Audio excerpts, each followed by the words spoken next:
Hi, welcome back.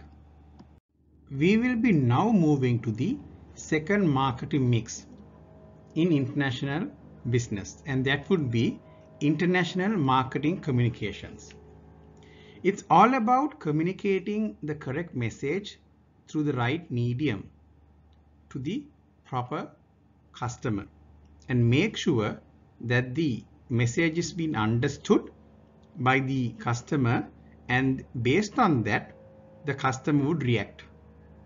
So the reaction would be either they will purchase the certain product or they might not. And when they are satisfied, they would provide feedback. And if they are not satisfied, then also they would provide feedback. And this feedback should go back to the organization to make necessary improvements. So that will be the cycle of the entire marketing communication. Why is it important? One, when promoting a respective product, the certain communication which goes to the customer would include the benefits that the customer would get by using the product. So that will create some sort of attractiveness from the customer towards the product. And after consuming a certain product, that feedback needs to come again back to the organization so that necessary corrective and preventive actions could be taken. So international marketing communications are a very important aspect in the entire process that the organization follows to provide their products to the end customer and then getting respective feedback. The approach towards this communication cycle would vary based on country to country due to certain differences. So we will understand what will be those differences in those countries which will have an impact on this entire process. So the medium of communication is very important, and based on the country's development, the mediums will vary. So the media availability in certain countries, and based on accessibility, the usage and the culture, the medium will differ. So a medium that is being used in an Asian country could be quite different to what is being used in a Western country. Then the second important point would be the receiver. So when it comes to the receiver, there will be differences in terms of society. There will be differences in terms of culture. There could be differences based on the political and the legal environment. Example, the literacy rate of a certain country will have an impact when it comes to the receiver. If an organization is sending a message across,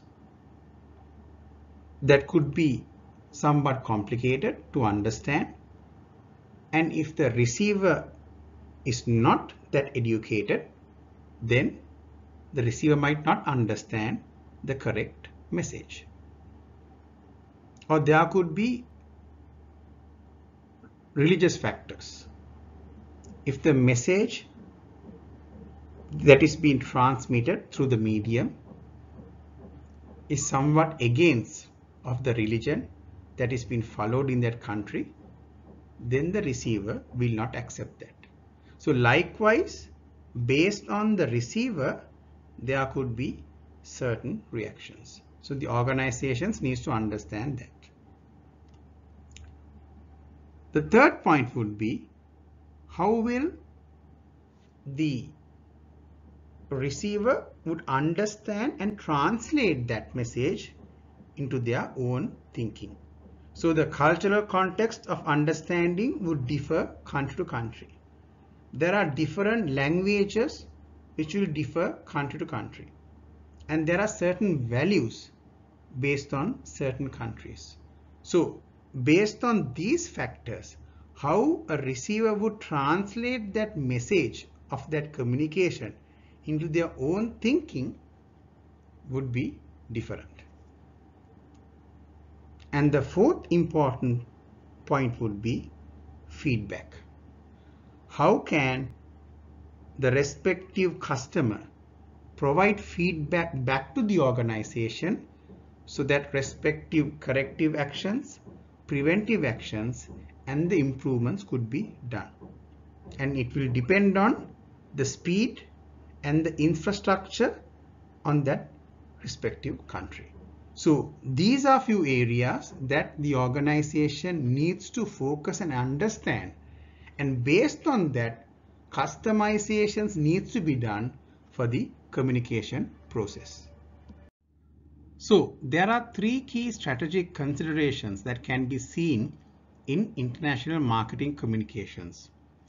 First one being, the organization needs to adopt a push or a pull strategy. So what will be push? In this situation, they will be doing a communication that will push their respective products towards the end customer.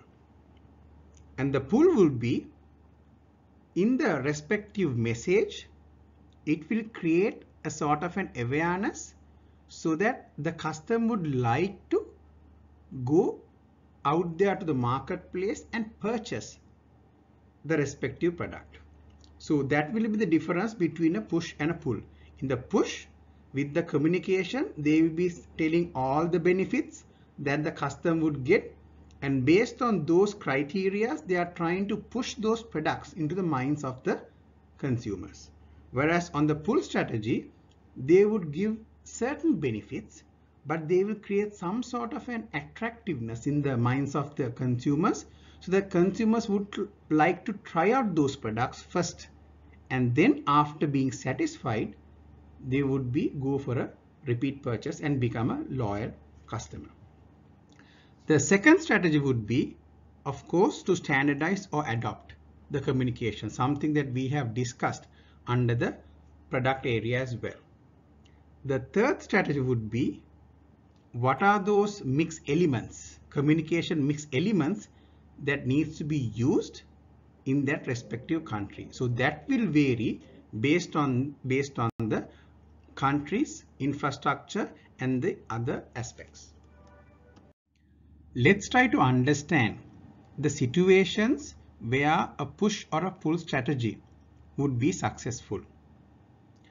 A push strategy would be much more appropriate when the labor is cheap in the respective market, so that there could be so much sales promotions that can be done.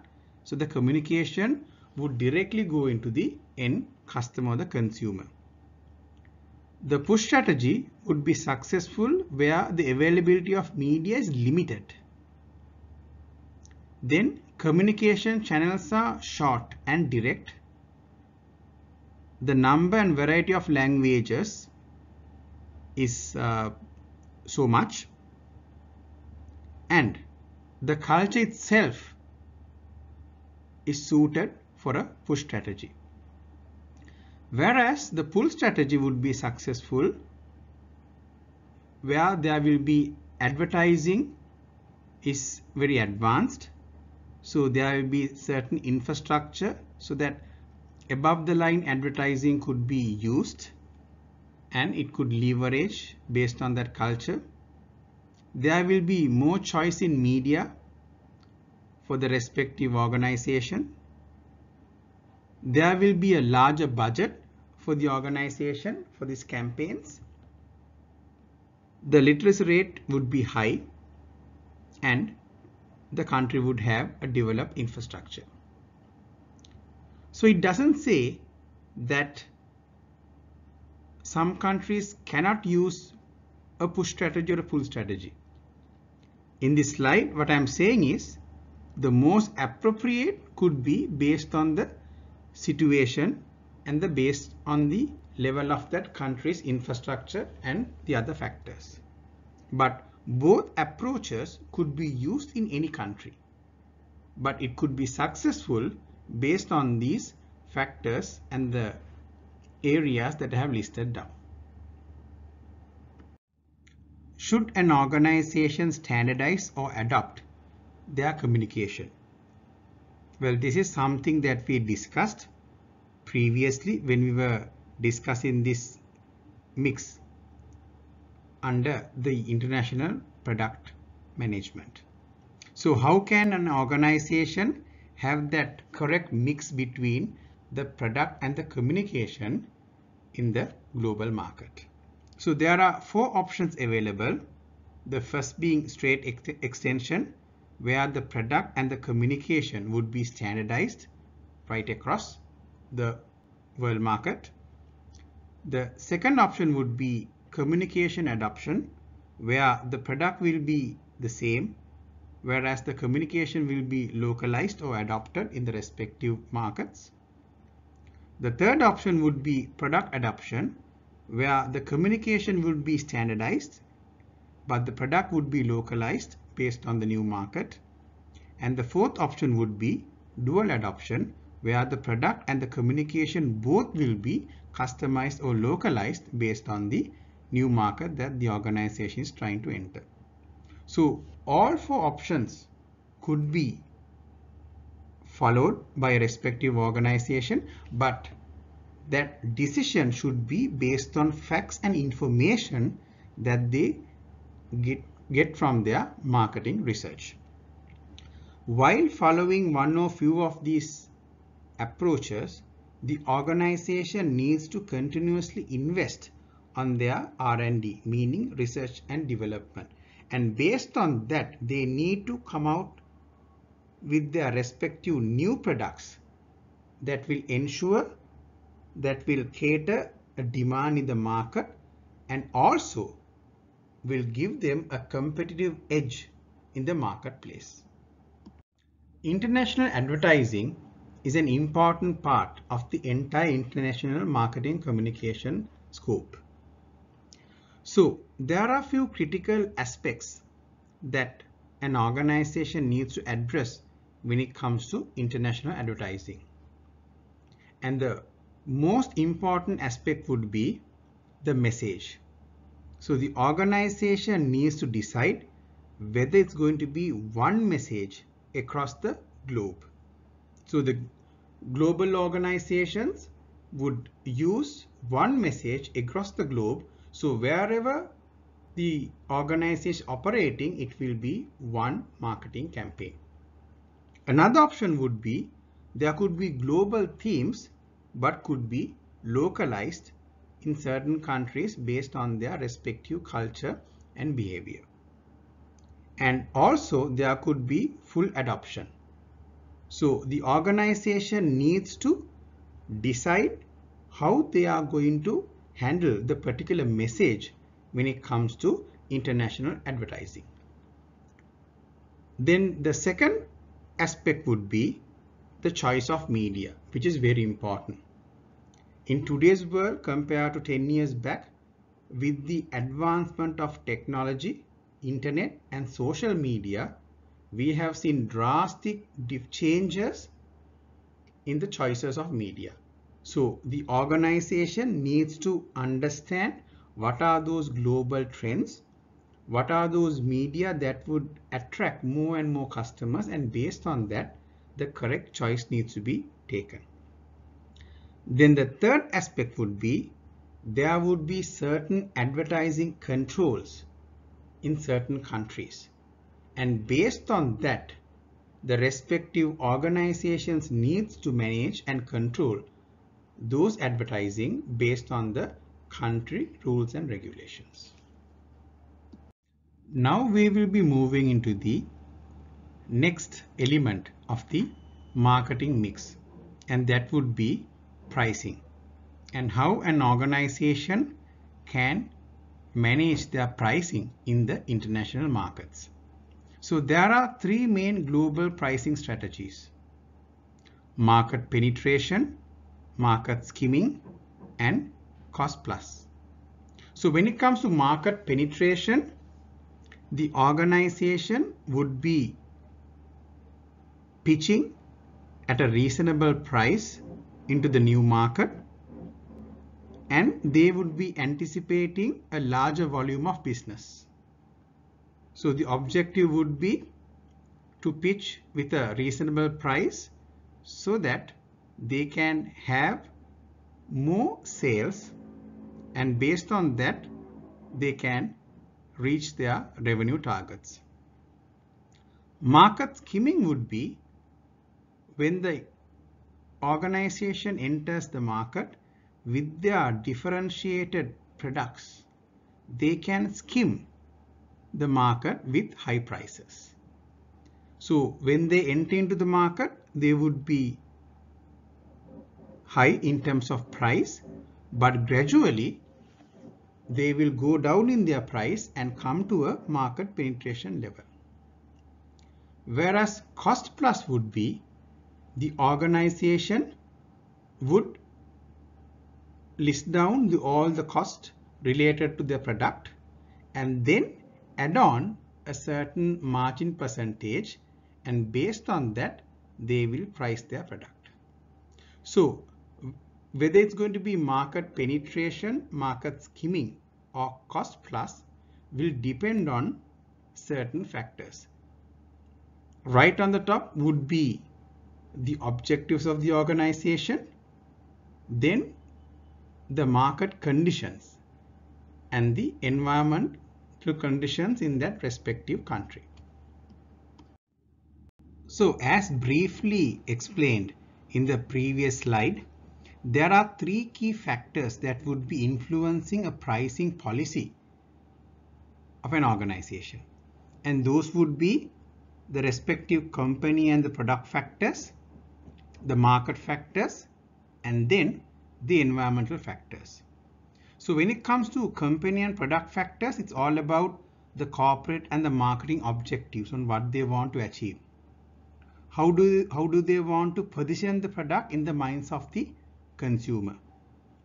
What will be the product portfolio and the respective product life cycle? And what would be the inventory and the shipping cost? And based on that, the company or the management would push the organization for a certain price.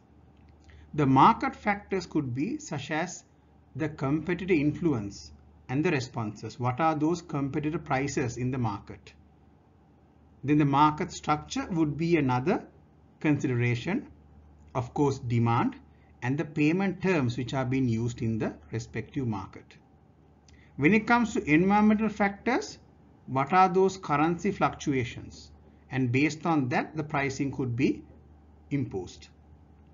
Exchange control regulations in the country, of course, the economic conditions, and some alternative payment methods.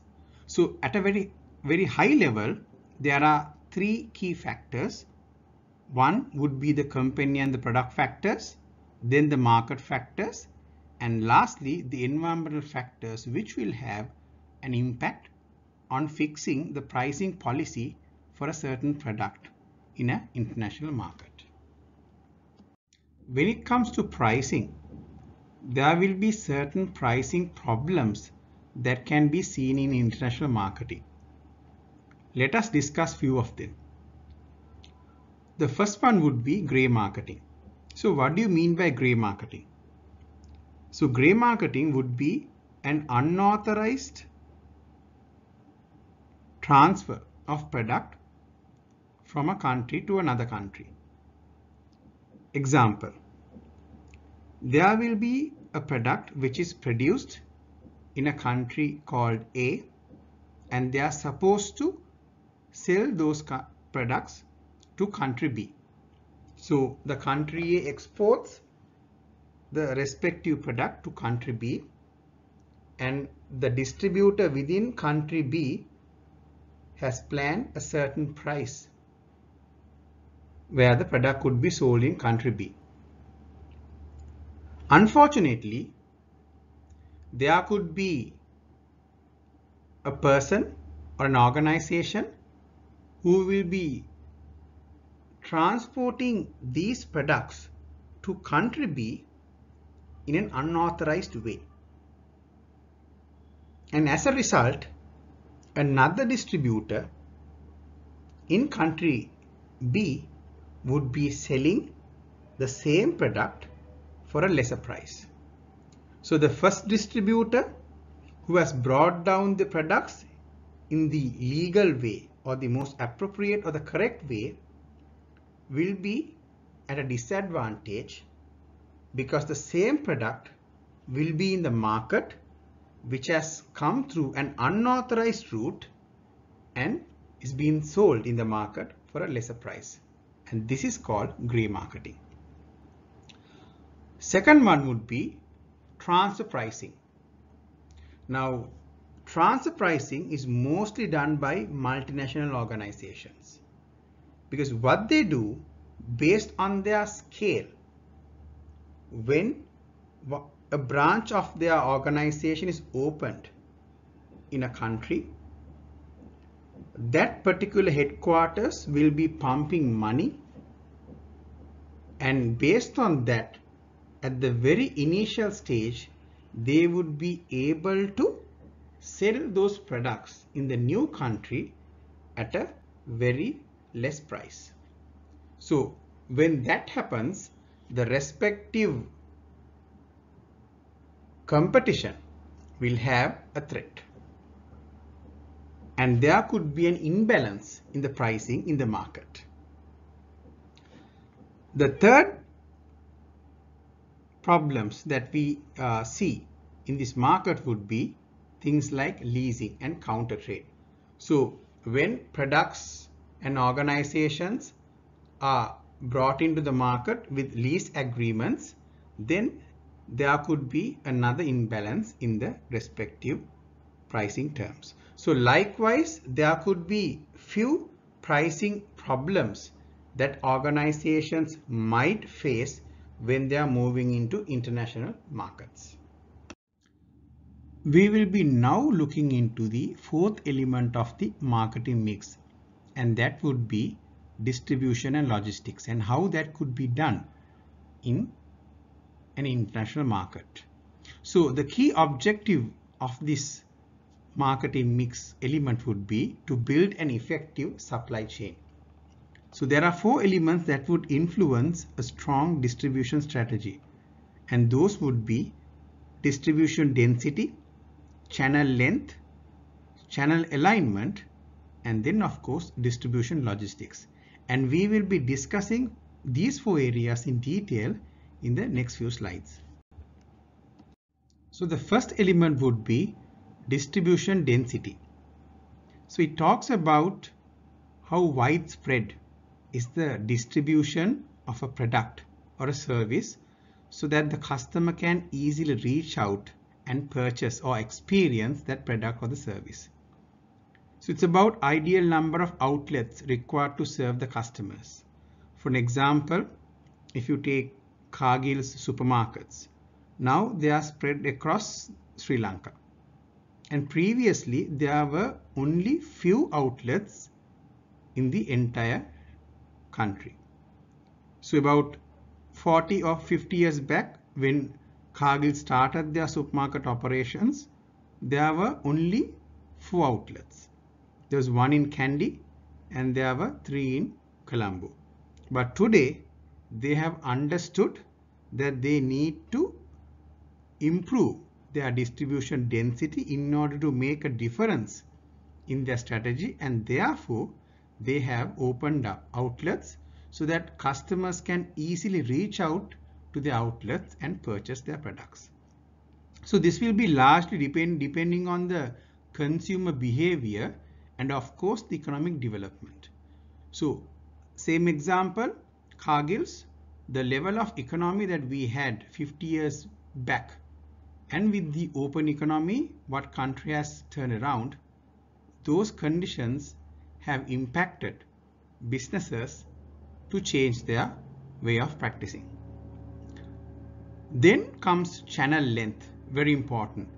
It's about number of intermediaries in this channel, and usually prices are generally high when there are more intermediaries. Now with the technology advancement, we see more and more customers are willing for direct purchases, meaning how can they cut down the intermediaries and how can they directly purchase from the principal. So with methods like e-marketing, example Alibaba, Amazon, and local examples like Wow, Ikman.lk, with these e-direct marketing platforms, today most of the customers are purchasing their respective or the items that they want to purchase through these direct sources. So the channel length is very important, but the global trend is now moving towards directly purchasing from the manufacturer.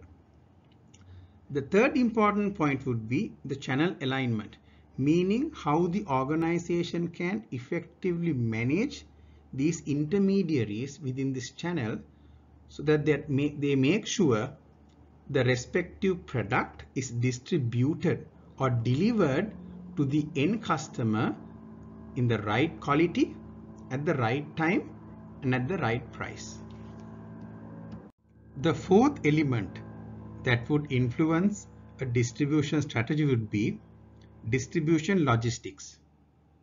It's about the physical distribution management, which has become an important aspect today in the entire international marketing and distribution. So it's about correct order processing, effective transportation, smart stocks management, correct warehousing practices, and very importantly, customer service levels.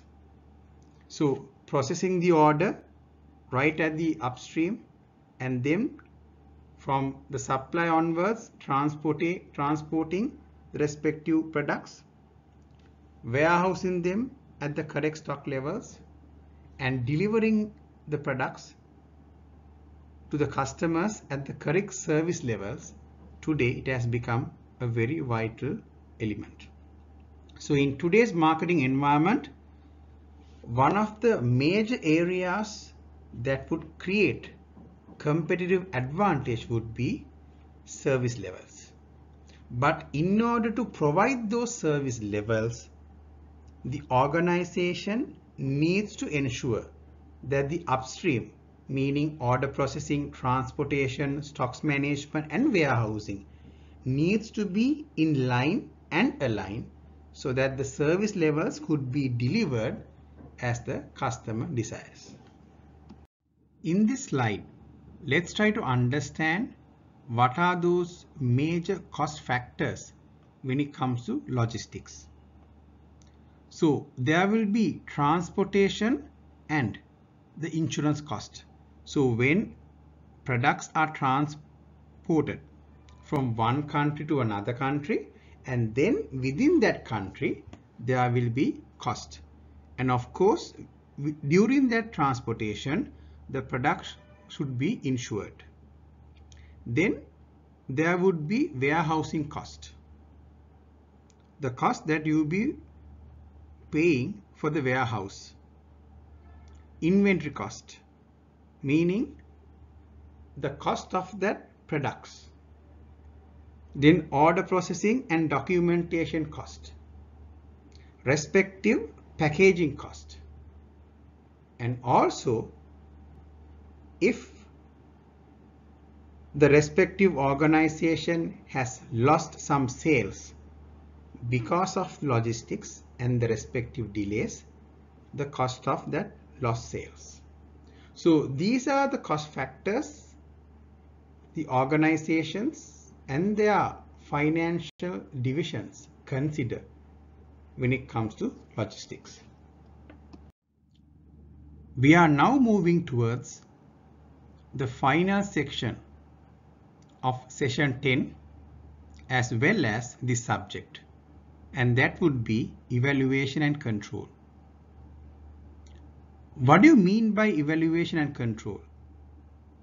Well, from a simple definition point of view, it could be something that when a planning has been done and during implementation, the organization needs to measure whether they are on correct track, and if not, they need to take corrective actions to get back on the correct track, and also to implement few preventive actions to ensure that they will not go out of track again.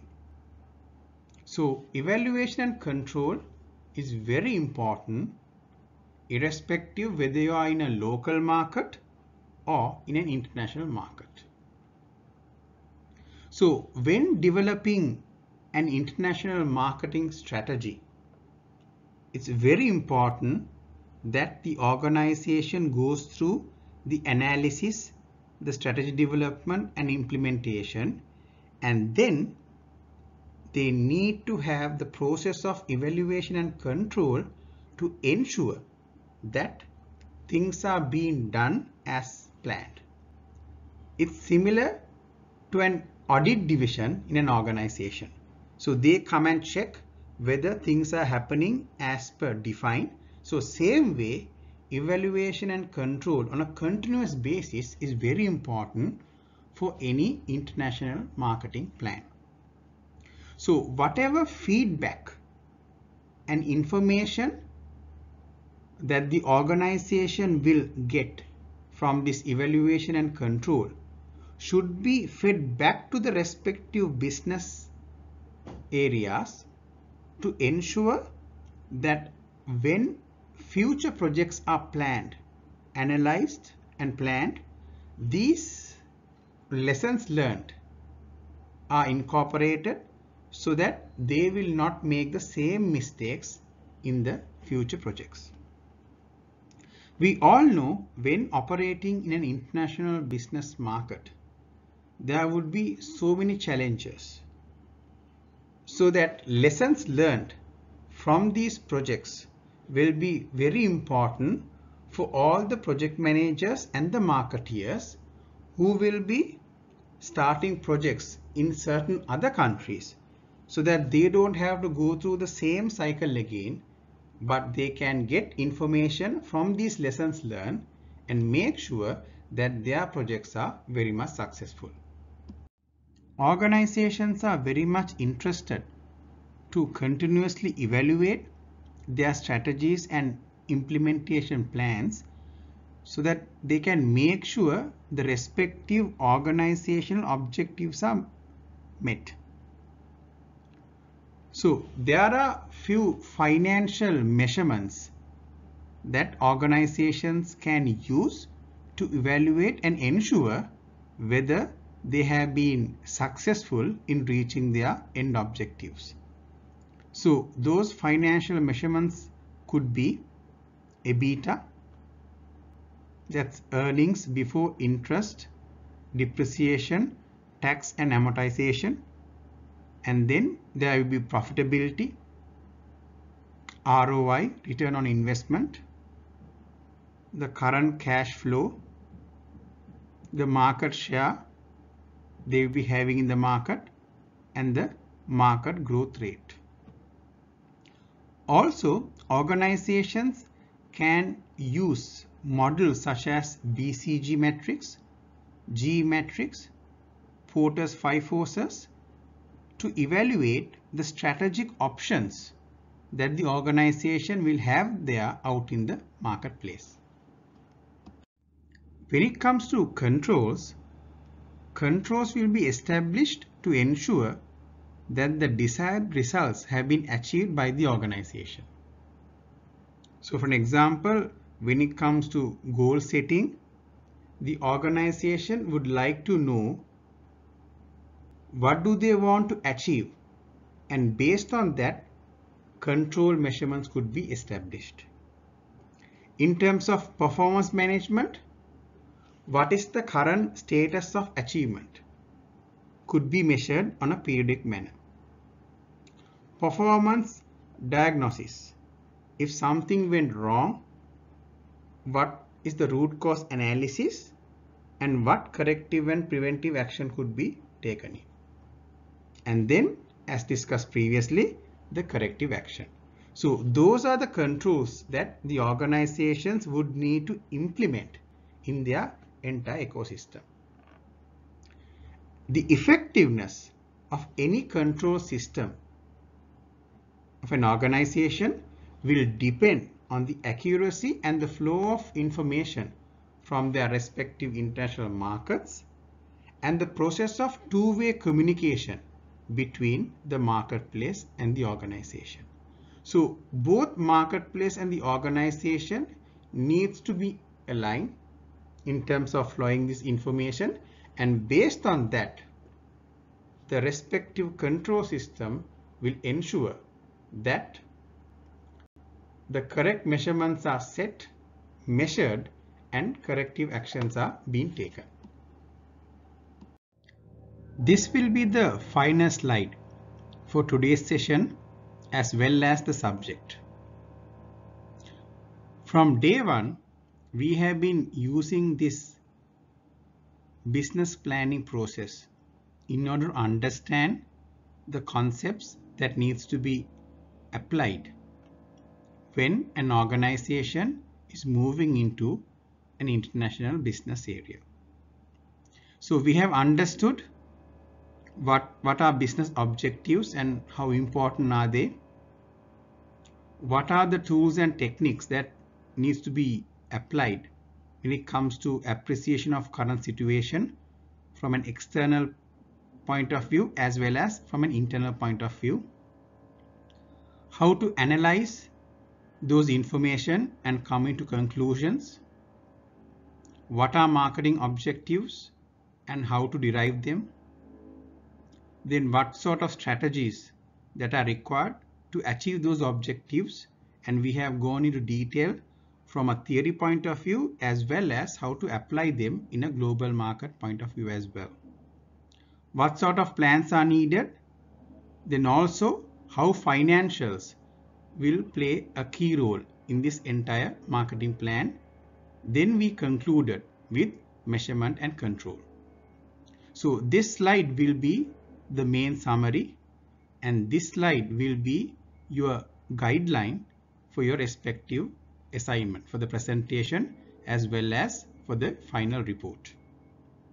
I have provided more documents that you all can go through, and I'm pretty sure that you all will apply whatever the important areas that we have learned for the final assignment presentation as well as the report. So good luck everyone, and thank you.